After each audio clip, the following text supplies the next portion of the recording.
Mwiriwe neza, iyi ngiyi ni Zoom TV. Nimba ari ubwa mbere uhageze kanda subscribe, hanyuma ubundi ujye ugenda ubona n'ibindi biganiro byinshi tuba twagiye tunyuza hano ku rubuga rwacu. Ubuyobozi bw'ingabo z'u Rwanda rero bwirukanye Colonel Karasira Richard, wari umuyobozi mukuru wa APR FC nyuma y'ibibazo bikomeje kurangwa muri iyi kipe.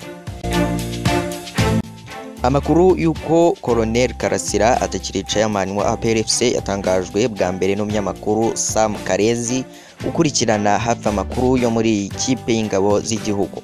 Uyu musirikare uri mu kiruhuko cy'izabukuru yirukanwe nyuma y'amasaha make APR FC ikubiswe ibitego 3-0 na Gorilla FC nyuma yo gukinisha umubare w'abanyamahanga urenze uwabemerewe gukina.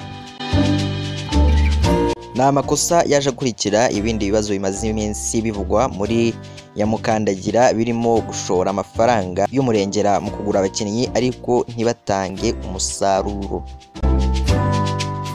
Na APR FC kandi yakunze kuvugwamo ibibazo by'ubukomisiyoneri aribyo bituma igura abakinnyi badashoboye.